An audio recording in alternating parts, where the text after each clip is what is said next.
Jadi ketika mereka lewat di apartemen tersebut, mereka seringkali mendengarkan suara wanita menangis. Dan banyak juga yang mengaku bahwa ketika mereka melewati apartemen tersebut, tiba-tiba di tengah jalan muncul sosok wanita berambut panjang, berbaju putih lusuh, dan menunduk.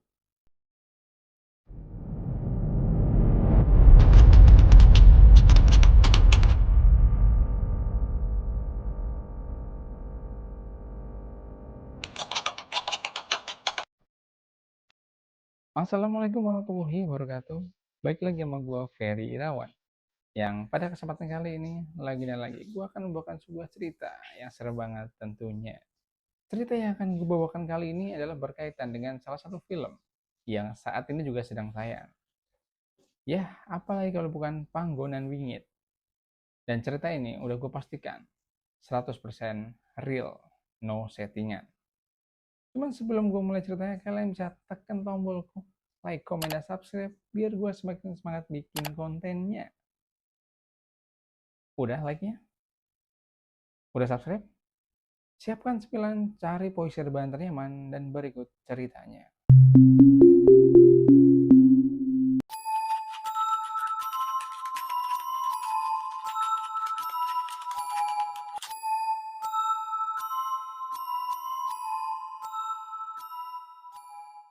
Jadi cerita ini berasal dari Jawa Timur, lebih tepatnya Surabaya.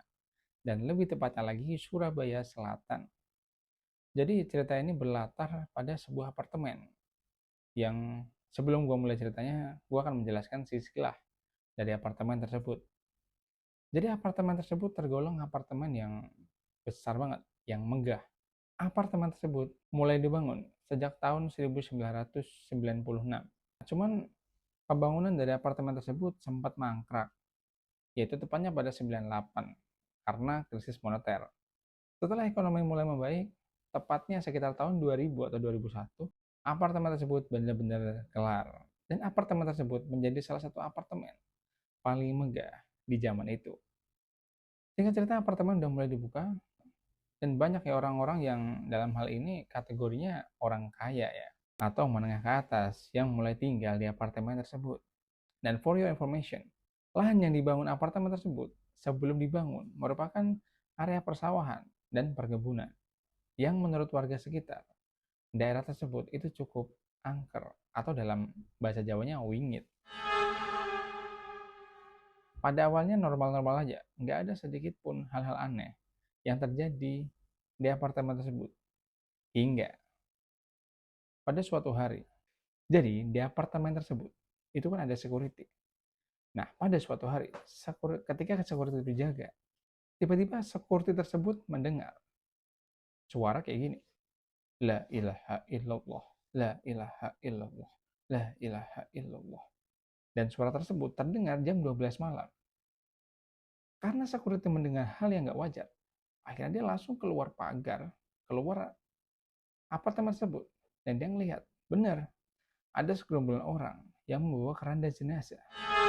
Dan langsung ditanya tuh sama security-nya, Pak, mau kemana Pak? Kami mau mengubur jenazah di situ. Jadi bapak-bapak itu menunjuk apartemen tersebut. Sontak security langsung ngomong dong, Pak, di situ adanya apartemen, bukan tempat pemakaman.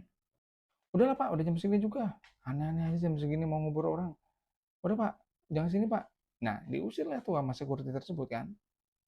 Dan tanpa sedikit pun jawaban dan balasan, gerombolan orang-orang tersebut balik kanan, berjalan menjauhi apartemen tersebut.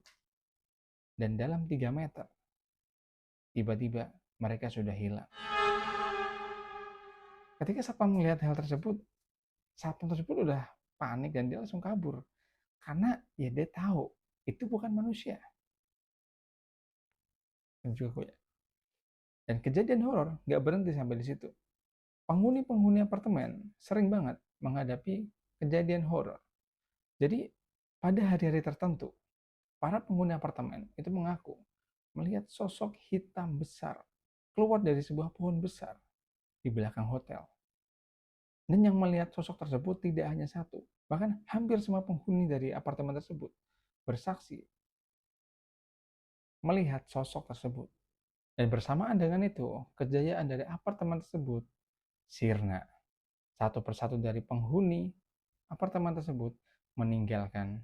Hingga pada akhirnya, semua penghuni di apartemen tersebut meninggalkan apartemen tersebut. Dan tepatnya pada tahun 2002, apartemen tersebut benar-benar kosong.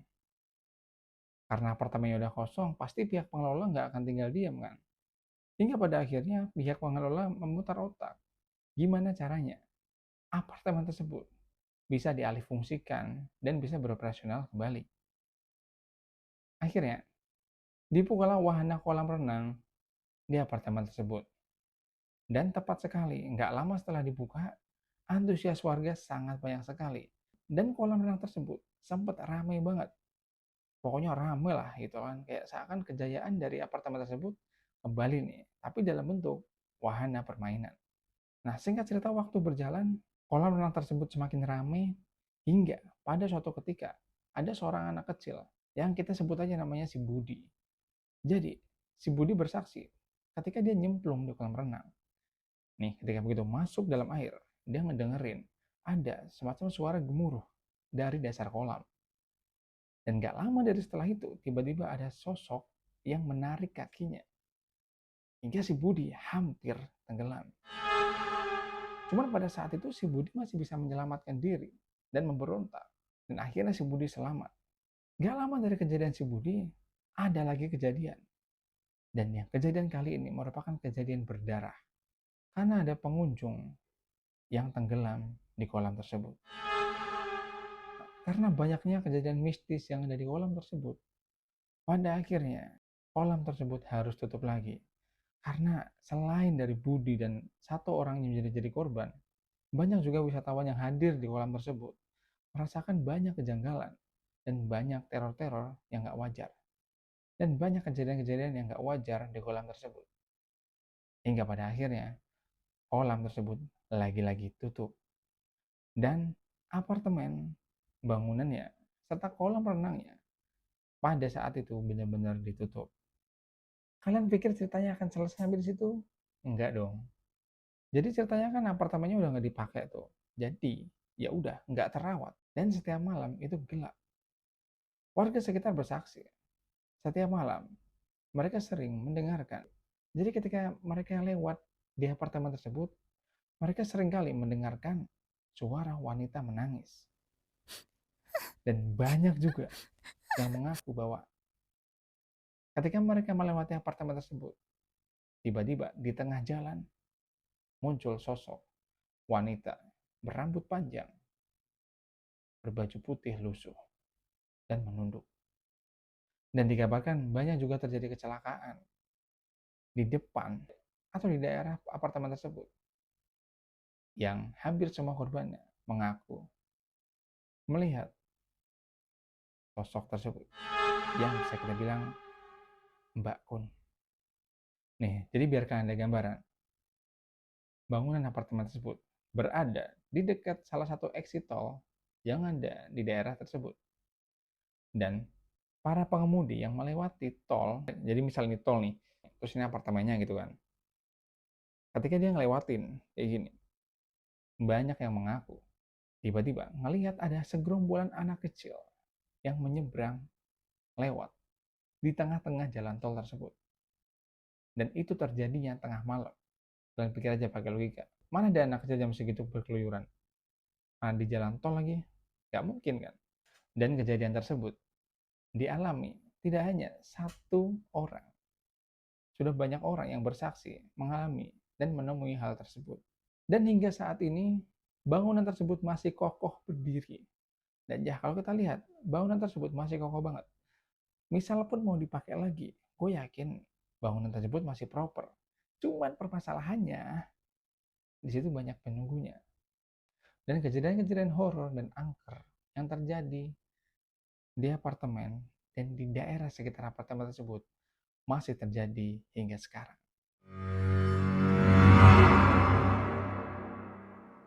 Jadi gimana menurut kalian cerita barusan? Ini gue merinding banget ya, ceritain kayak gini. Tapi kalau dipikir-pikir, sayang juga gitu, bangunan segede itu, semegah itu, dibiarin mangkrak. Ya cuman kalau nggak mangkrak, ya siapa juga yang mau nempatin gitu. Siapa juga yang mau tidur bang demit kan, kayak aneh juga gitu. Dan menurut keterangan warga sekitar, lahan yang sebelumnya dibangun apartemen tersebut, tadi kan sebelumnya kan kayak persawahan dan perladangan kan.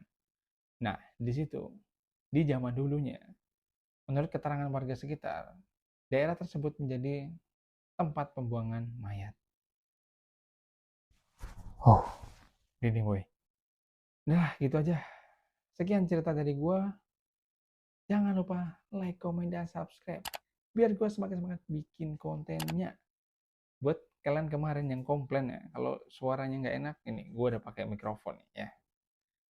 Jadi tolonglah subscribe ya. Biar gue semakin semangat bikin kontennya. Gue Ferry Irawan, dan wassalamualaikum warahmatullahi wabarakatuh.